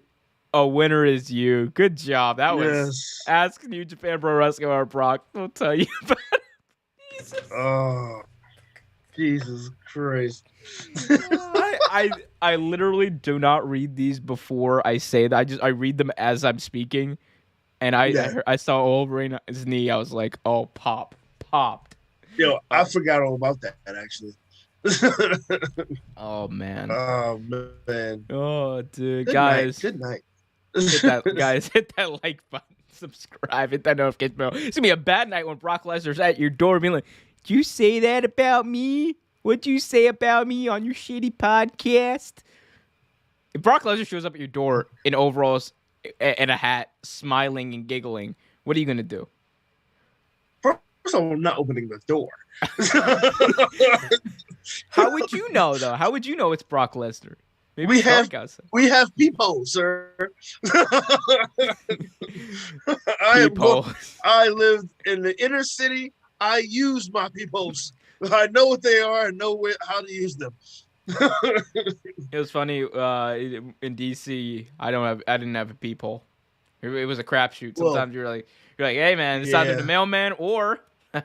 So we had a peephole, one door, and then actually we had a window right next to it, and so people couldn't like look at it. Yeah. That's what we used to do. Deontay used to do that. Deontay used to be doing that. Like, and there'd be nobody. No one even knocks at the door, but he'd be like, yeah, looking, like just looking. It's like I'm like, Deontay, what are you doing? He's like, just checking. Yeah, every 10 minutes we had to do that. Yeah. Oh, yeah, I don't know where this went. Who's producing this shit? My God, they need to get their shit together. What the fuck is wrong with this guy? Guys, hit that like button, subscribe, hit that notification bell. We're going to move on and talk about AEW again because this show has been... the breaking news has really gotten. This is not a breaking news show. That's one thing I found out on this podcast. We can't handle this much news, guys. All right, WWE. We need one story a month. All right, minimum or maximum. Calm it down. Calm it down now, people. All the signings. Everyone who stay where you are for the next 3 years. All right, just stay. Don't do anything. Remote. You stay there. It's like MJF in like a year and a half. Hey. Stay. Could you imagine MJF as a kid? Like, I feel like, like baby MJF, just like, I'm better than you, and you know it. I feel like he was a cocky little craphead, but I feel like he was also kind of like a sweet kid too. He was on the Rosie O'Donnell show singing. Yeah, I remember. I remember that. He was on the Rosie O'Donnell show singing "You Are My Sunshine." Like, you are my sunshine, my only sunshine. Yeah, he's a bad singer. I was like, yo, that kid sucks. Get him off the show. Yeah. Like, remove his vocal years cords. Later. Remove his vocal. See, you could have done the world a huge favor by removing that kid's vocal cords after that. Oh shit. Should have done it. Wouldn't have had to hear him be like, oh my God, MJF. I'm better than you, and you know it, Dad. Can you imagine being his? Can you imagine being MJF's dad? Like, you failed as a father. You failed as a father, sir. Dude, I probably would have kicked him in his head. So like, Randy Orton parenting right there. Just punt your kid in the head. Hey. Okay. Well, no one should ever be taking parenting skills from Randy Orton, MJF's dad, you, or me. Hit that like button, subscribe, and hit that notification bell. Let's move on and talk about the father of the Bearcat. Limitless Keith Lee debuted on AEW last week, and it was wild. So Keith Lee made his AEW debut wrestling Isaiah Cassidy. He was the mystery signing that Tony Khan promised. It was huge. He came out in some wrestling gear that was kind of reminiscent of his Bearcat WWE gear. His song was awesome. The crowd was right behind him. Didn't miss a beat. Singing along with Keith Lee. Oh, bask in his glory. It was amazing. He did all of his moves perfectly. I thought it was a great debut. Great showcase match for Keith Lee. Love Isaiah Cassidy bumping for him. Bumped his butt off for him. Trevor, Keith Lee is all elite. What does this mean for him? What does this mean for AEW? How great is this? Like I said, if it wasn't for Cody Rhodes going to WWE, this would be the biggest signing. This would be the biggest signing. Because this is something that everyone's been waiting for. Everyone's waiting to see where the Bearcat ends up, and what his next move was. Like, I mean, Keith Lee took WWE NXT by storm. Man, he came in just like, and everyone basked in his glory, and they learned how limitless he actually was, and he did things that no other superstar had done, and like then he was there, and as quick as he was gone, like, and everyone was starving for more. Like, where's Keith Lee? Like, and then they bought us this discount version of Keith Lee is the Bearcat, and put him on WWE. Aldi Keith Lee, Aldi brand Keith Lee.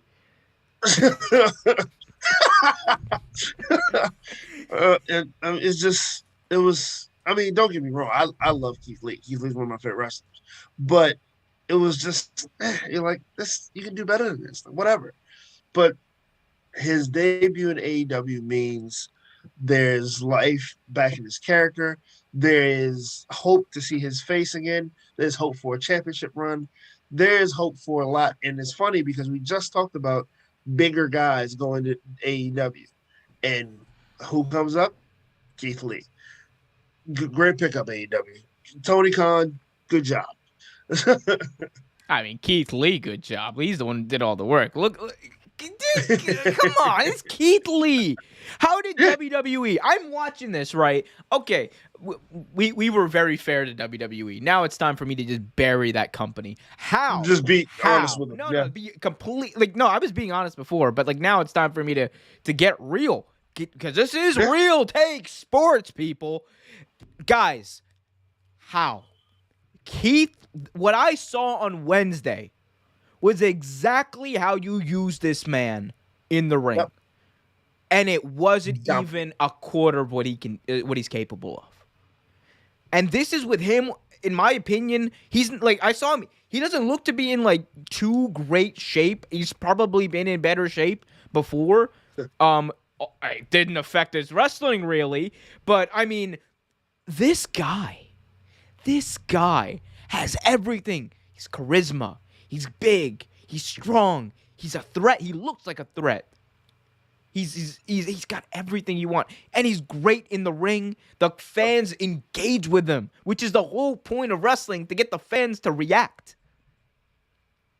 I don't understand what they saw in the Bearcat. I don't understand what they saw in making Keith Lee out to be anything but what he was. And what he was limitless. They made a guy who was limitless, literally and figuratively, into a guy who was just less. And AEW, it's no surprise, AEW, or Night One just says, just let him go out there. Have like a 7-minute match with Isaiah Cassidy. And just go have fun. And they had fun. Right. And you know what the best part is? I had fun. The fans in the arena had fun. Hell, Isaiah Cassidy was bumping for him. He was having fun. He was like, my favorite thing about Isaiah Cassidy is whenever he bumps and he does like a high spot, like he will get like pushed up into the air or whatever. He goes, ah! He gave like a scream. My favorite. That was the greatest. It's my favorite thing he does. It was scream. Oh my god! It was but hilarious. It is. And it's literally like, for all of the stuff we say that's good about a WWE or whatever, or try to be fair, this is like one of those things. Like him, Karrion Kross, all the guys and girls that they failed. They utterly failed. And I'm not saying failed at presenting them on TV. They failed those wrestlers. They failed those superstars. They failed those actors, whatever you want to call them in sports entertainment world. You failed them, WWE. You utterly failed Keith Lee.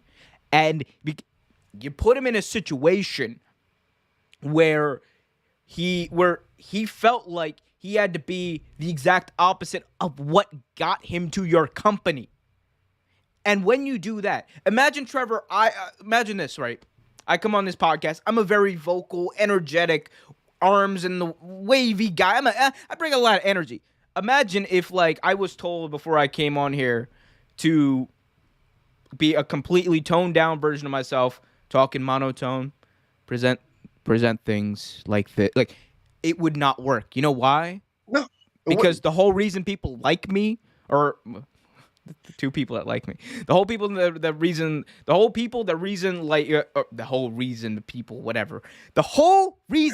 people watch, like, these actors, they watch these shows, they watch these podcasts, what have you, is because they like the way that X person is presenting X material, right?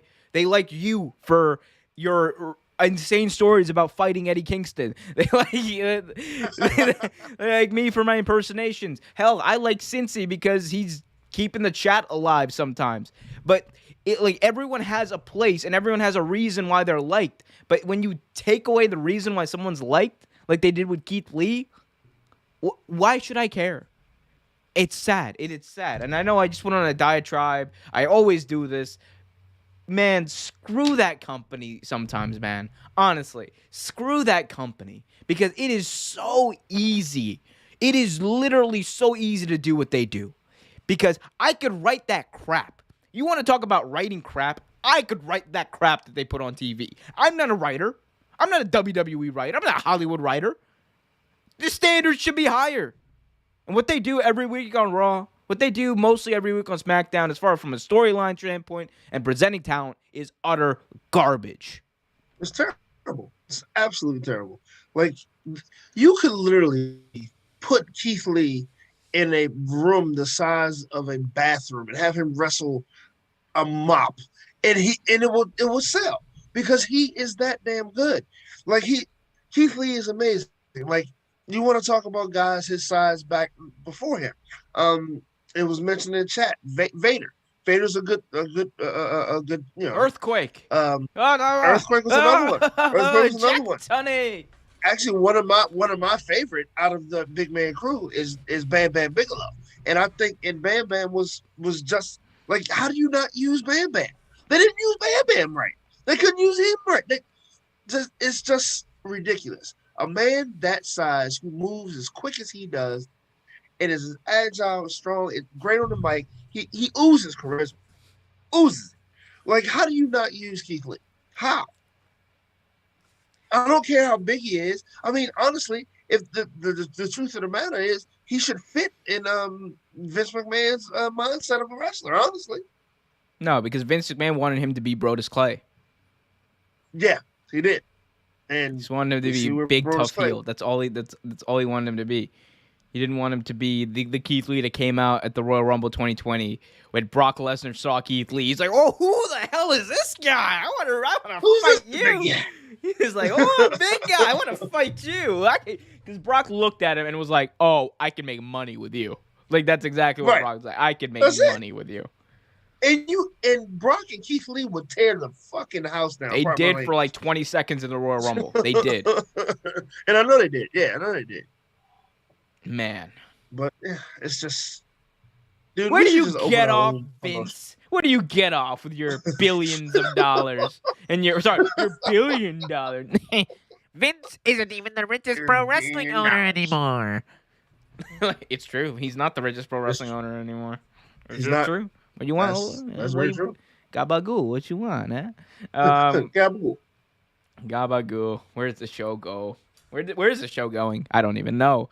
Hit that like button, subscribe, hit that notification bell, follow us on Spotify, and leave a 5-star review on Apple Podcasts. We got one more official segment, and then we will mercifully put this, whatever this has been, into in the books or in the trash /toilet, wherever you want to put it. flush it down, hit that like button, subscribe, hit that notification bell. Trevor, let's move on to our last official topic, and it is to do with AEW, but it also has to do with New Japan Pro Wrestling, because we might get the Bullet Club reuniting. Yes. Sweet! Sweet! Bullet Club. In an interview, Jay White, who made his AEW debut, he's still under contract with New Japan, I believe, but he showed up on AEW TV last week, hinted at that the Bullet Club could grow and that former members of the Bullet Club could be rejoining the club. And those former members just happen to be Adam Cole and the Young Bucks. He said, quote, "Why can't Adam Cole and the Bucks throw up the Too Sweet again? Maybe if I'm the one that is extending the olive branch and trying to make it work, maybe they'll be open to it. We're obviously off to a good start. Why can't we have the Bullet Club unite across AEW, New Japan, and Impact?" I mean, like, look, That'd be great. the smart dude. He's dropping that hint for a reason, because it's probably freaking happening. I mean, it was just a matter of time. I mean, but here's the thing: if you're gonna do the Bullet Club reunion, I don't want to just see like them reuniting with Gallows and Anderson. No, I'm waiting for like, how there was Captain America Civil War. I'm waiting for Bullet Club Civil War, like, because we never got a proper version of that. I want one side, like I don't know what Finn Balor's contract situation is, right? I have no idea. I was just about to say this. We're reading each other's minds. and I'll let you go on from there, but I just want to lay the vision here, right?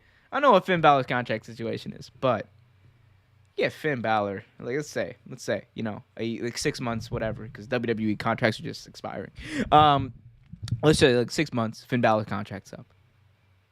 I mean, you got on one side, you got Finn Balor, Gallows, Anderson, having to choose which side they're on. Maybe they're like the Black Widow of this Civil War, and then out of nowhere, you got the people that nobody likes to talk about but have always been there. Bad Luck Fale and Tama Tonga, baby. People sleeping. Oh, I love Tama Tonga. People sleeping on my boy Tama Tonga. I like Tama Tonga and Bad Luck Fale will literally destroy anyone they're in the ring with. Literally, they're capable of it. But I mean, like, you got them on one side versus like the Elite. And then, like, maybe you have Defect. I don't know. I know, like, people are like, oh, well, the NWO killed WCW. I'm like, bro, the Bullet Club made AEW. The Bullet Club made New Japan Pro Wrestling. The Bullet Club didn't hurt ROH either. There you go. I'm like, man, we've been waiting for it. Give me Bullet Club Civil War. Have it be a pay-per-view. Have it be cross-branded. Have it be just insane indie marky nerdy pick your nosy bullshit, and just let me be a fan. Just let me be a fan. Could you imagine Bullet Club versus the Pinnacle? Yeah, I could imagine it. Great. And you know what else I can imagine? You know what else I can imagine? At the end of it, MJF. Yeah, Bullet Club. Yeah, we're too sweet. Oh, MJF becomes the new leader of the. It's like, yeah, the Bullet Club. Ooh, we are the club. Oh no, but I actually was thinking the whole Finn Balor. I was wondering what his contract situation was when you brought that up. I'm like, yeah, that'd be sick. That would be so sick. Like, I mean, it just not like I said, just not the members that are just there. Like, other members, like, bring them all. Let them all come back. And let's cause some ruckus. Have some fun. I love the Bullet Club. I absolutely love the Bullet Club. I've only seen the Bullet Club live once, though. You know who needs to join the Bullet Club? Oh, shit. The Boogeyman. Danhausen? No, Boogeyman. I want Boogeyman to join the Bullet Club. Oh my God, there you go. That's your main event right there. Danhausen versus Boogeyman. You want the forbidden door between WWE and AEW to be open? Make that a match. Come on, could you imagine that? It's like, the Boogeyman. You are cursed. And he's like, you are cursed. You can't curse me. I'm the boogeyman. Oh, I'm the son of Papa Shango, and I'm gonna cast a spell on you. Even though I might be older than Papa Shango, apparently. I'm still son of him. Wait, who's older, Papa Shango or the boogeyman? I think Papa Shango's older. Let's see, Papa Shango. Papa Shango is Godfather, right? Papa Shango's 60. Boogeyman? How old is the boogeyman? He's like 60. He's like 62. I think he might be. It's gotta be. Oh, okay. So Papa Shango is 60 exactly. The boogeyman is 58 years old. This man. Hey man, what did we say last week? It don't crack. It don't crack. I mean, it's easier not to crack when you're behind a face painting mask. True. But I mean, Boogeyman versus Danhausen, book it to the moon. I mean, that's all. That's the super show we need. Just book it. Like, could you imagine that saying, "You are cast"? Could you imagine? Oh, poor Danhausen will be forced to eat worms because he's not. Boogeyman's going over, right? Boogeyman's going over. Of course. Boogeyman's not taking. That's the one thing I can say about Boogeyman. When the hell have you ever seen the Boogeyman job? Never. You know what? I was thinking about that the other day. Most well-protected wrestler in the history of pro wrestling is the Boogeyman. Never. Fight me. Never. I mean, Danhausen might make him eat some teeth. Who knows? Oh, man. Founders Foundry says Papa Shango is the Godfather in Karma. We know. Oh, we know. Yeah. We know. I'm saying... I've seen the Wikipedia, sir. I've seen the Wikipedia. Calm down, sir. I remember when he wrestled all of those faces. I remember seeing them all. You will know the mystic powers of Papa Shango. Dude, it's so funny because like it makes you feel. Does really make you feel old when you've seen every incarnation of this wrestler. And I've seen every last one. Every last one. Godfather, Papa Shango, what was it? Mustafa Kama. I've seen all those guys. Yeah, you are old. Old ass. Man, it's mad because your ass is old. First thing you do is just pick up the phone.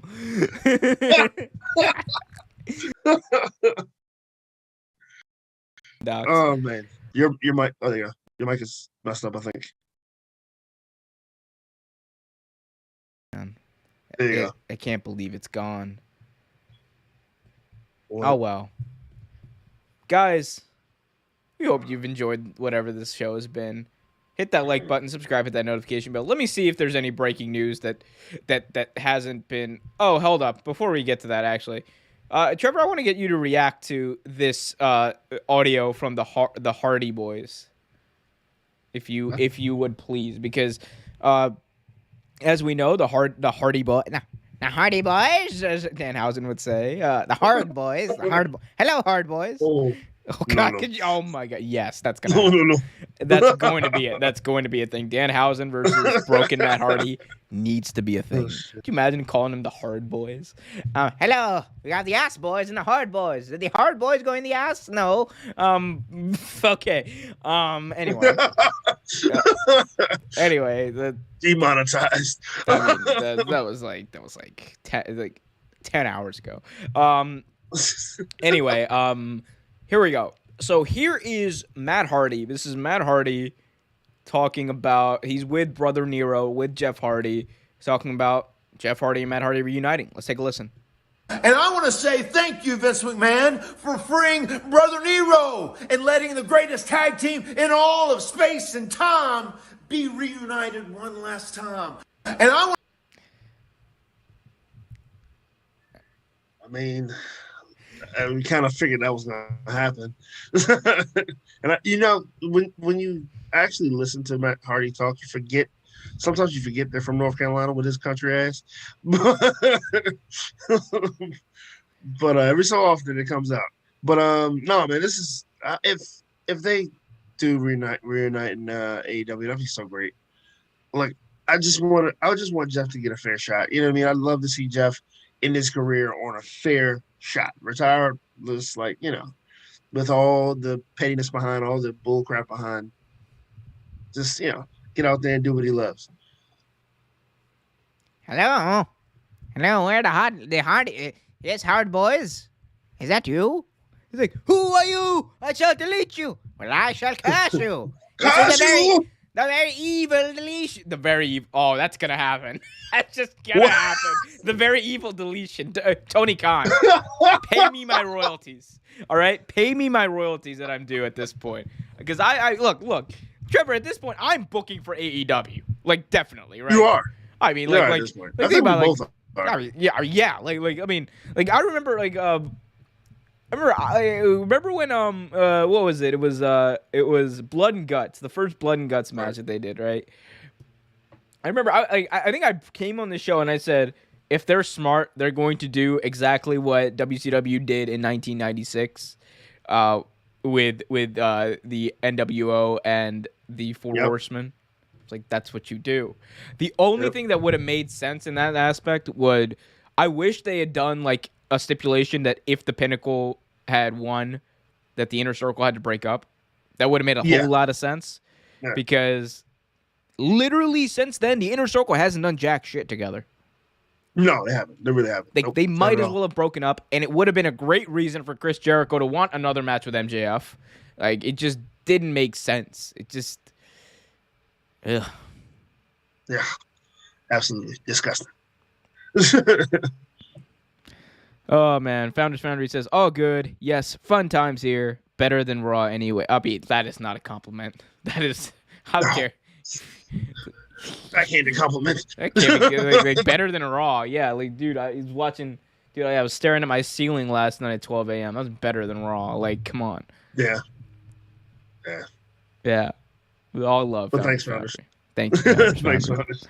CC in the chat says, old is in now.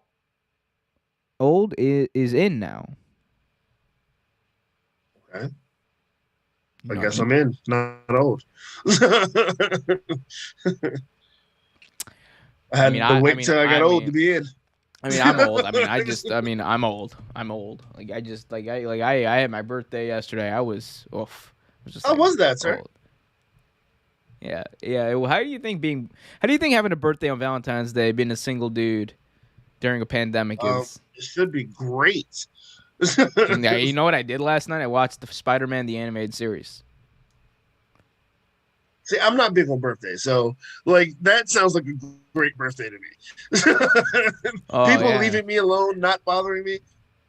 Beer in my hand, good food, TV. You know what? You know what that means, though? Much like John Laurinaitis in 2012, that makes you amazing human. Sir, I can't believe John Cena went on TV and did that crap. I still can't believe he's a loser. You're a loser, John Laurinaitis. You're a loser. like John Cena. What are you, Jonathan? Middle name Cena. What the hell are you middle doing? name Cena. Jonathan. Johnny. Oh Johnny God. Oh Johnny boy. Yes, it's Danny Boy actually. No, Johnny Boy. Oh, Johnny Boy. Oh, Johnny Boy, the belt's the belt. They're calling. Took a turn. You're going to be a 17-time world champion. And then you're going to be a 17-time. Damn it. Look at you. Look at your muscles. You're so big and beefy. I don't know who makes you more uncomfortable, Vince McMahon or your impression of Vince McMahon. Look, my impression of Vince McMahon is 100% way more comprehensive and understandable than him just speaking nowadays. Absolutely. With him just speaking, it's just like, oh, Trevor, you got beef. You got beef. You got that old man speak. Beef. Quite terrible. Austin Theory's got beef. So everyone's got beef. That was beef, apparently. Beef. Vince McMahon is a carnivore. I was watching that the new Jurassic World the trailer. I was like, oh, there's Vince McMahon right there. Which one? The one eating shit. That's Vince McMahon. He's a carnivore. Anyway, CC wishes me a happy birthday. Thank you, CC. Founders Foundry says 90s Spider-Man animated series is god tier, better than anything they will ever produce. No. It's pretty damn good though. It's really good. It's one of my favorites. It's not better than Infinity War. that movie was It was amazing. goat. And like that wasn't that was not Endgame. I'm talking about Infinity War, the one where the snap happened. That was a god tier movie, one of the greatest movies ever. Non-wrestling related, Trevor, your favorite See. movie and why? Shish kebab. Dude, that's so hard. Like I have so. Oh, okay. How about this? We'll keep it a wrestling. Favorite wrestling movie ever? Not exist? No. What constitutes a wrestling movie is Yeah, please explain this. a movie where either one of the main characters is a well-known pro wrestler. Like if someone said like the Nanny, right, or Mr. Nanny, Right. whatever it was with Hulk Hogan, like that would count. Everyone. If you said Endgame. Not Avengers Endgame. Endgame with Kurt Angle and Jenna Marascus. That would count. I remember that. If you like, so those would count. But also like if it's but not like necessarily a WWE Studios movie. Like freaking David Otunga being in a WWE Studios movie in that one Halle Berry movie did, that doesn't count because that was not a wrestling movie. Like what I mean. The Marine. Think any of the 18 Marines there have been. Probably favorite wrestling movie would probably be See No Evil, the first one. You know who wrote that movie? I'm gonna ruin it for you. You know who wrote that movie? Who? It was the same dude who pitched the Nazi gimmick for Heidenreich in a WWE meeting. Okay, I don't care anymore. I don't like the movie anymore. Like this is what I ruined childhoods. You and my dad have a lot in common. Wow, that was that was right for the jugular there. Last few chats, guys. Last few chats before we head down to the home stretch. And by the way, guys, if you're watching, be sure to check out Real Take Sports Talk live tomorrow night right here on this YouTube channel as well. We'll talk about the Super Bowl. We'll talk about the NBA trade deadline, which is insane, people. We'll talk about that all live tomorrow night right here on this YouTube channel. Hit that like button, subscribe, hit that notification bell. CC in the chat says, The Rock and the Tooth Fairy. Oh my God, the Tooth Fairy sucked. It sucked. Absolute garbage. It was the best pro wrestling movie, okay? And we need to understand this, right? Yeah. The best pro wrestling movie has to be Ready to Rumble because it was everything. It was starring wrestlers by wrestling fans. I don't know who it was marketed towards because it was made to look wrestling fans like they were the biggest doofuses, geeks, and marks in the entire planet. They were. And look, we are. Look, okay, so it was right. All right. So, moving on. Ryan Woodridge in the chat says, "Thank you guys. You guys are pretty good." Thank you, Ryan. I appreciate that. Always appreciate Ryan Woodridge's support. Always supports Real Take Sports, one of the Real Take homies. Ryan Woodridge also says, "Trevor, what was your favorite wrestling game?" Ooh. One of my favorite wrestling games, of course, would probably be No Mercy's up there, right? But my favorite personal wrestling game was that WrestleMania. Was that 19, 20 for GameCube? Yeah, it was WrestleMania 18 for GameCube. It had the same engine that the one that you liked that we were talking about for GameCube? Day of Reckoning. Yeah, it has the same game engine like that, like Day of Reckoning. It was right before Day of Reckoning, actually. It was X8. Mm-hmm. What was that one video game that WWE came out with? It was like I forgot the name of it. It came out it came out within the last I want to say 10, 12 years. Okay. And it was basically focused on legends from the early WWF era, and they were big and bulgy and really roidy looking. Was it Legends of Wrestling? It might have been. That sounds like it. I feel like Legends of Wrestling was also another game though. Yeah, because I think they had 2 or 3 of them actually. But it was. I'm trying to think. Was Hogan in this one? Because there was one where Hogan was on the cover and he did not wrestle at all. No. I remember that one. I remember that one. That was Legends of Wrestling. No, this one was like it was very similar to like Legends of Wrestling, some crap like that. Oh wait, was it It like I remember Ultimate Superstars, Warrior. Wrestling Superstars. Oh, that crap, Wrestling Superstars. That piece of crap game, Wrestling Superstars. Man, it's like they were just like, okay, let's make this look as roidy and cartoony as we can. It was wrestling NBA Jam. That's exactly what it was, but it was bad. So bad. It didn't work. It didn't work, man. It didn't work. I'm still waiting. Like WWE, you're so.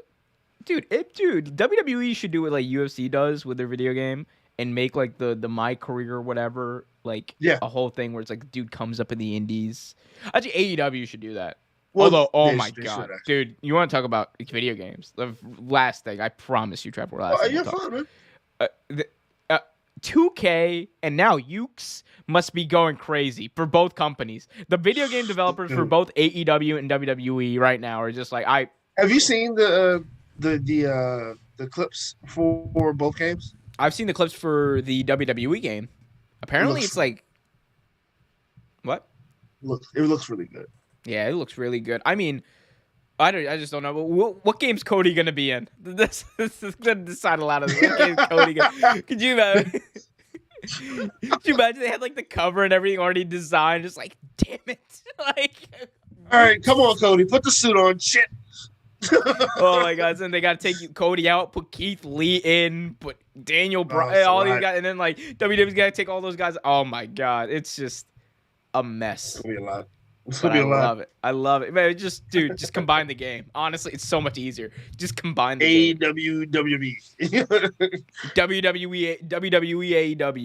WWE, AEW. There we go. Yeah. There we go.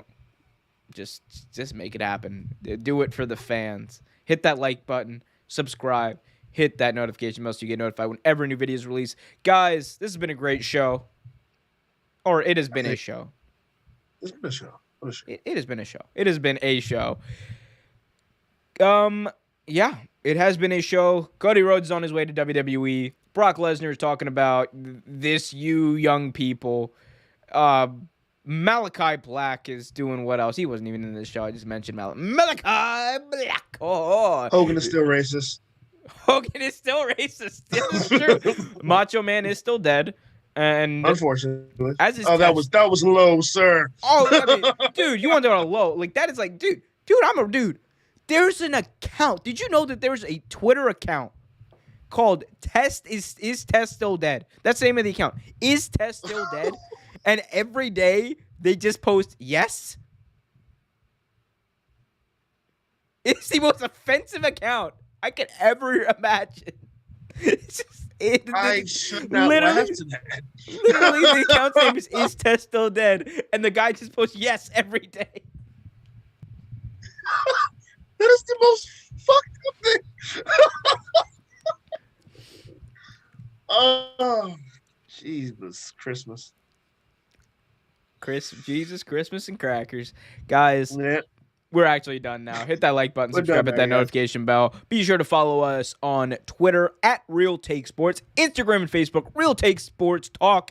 Be sure to check out Real Take Sports Talk live Wednesdays right here on this YouTube channel, youtube.com/Real Take Sports. Be sure to subscribe to Real Take Wrestling on YouTube as well. Also, be sure to follow the GOAT, the man, the ball man, Trevor, at Trevortainment. That is at TREVERTETA. We're going to restart that at TREVERTAINMENT.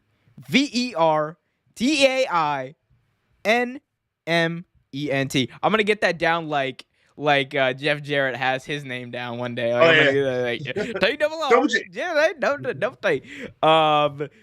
And be sure to follow me on Twitter as well if you want some nice shit posting every 3 days at OMERQ Show on Twitter. RealTakeSports.com and the YouTube channel. Sad in the chat is going to play us out saying, Stardust hype, let's go. God, I hope not. God, I hope not. Unless he comes out to Ziggy Stardust, not or no, yes, you know what? No, no, no, No, still no. no, never again, never again, never again. Keep it real.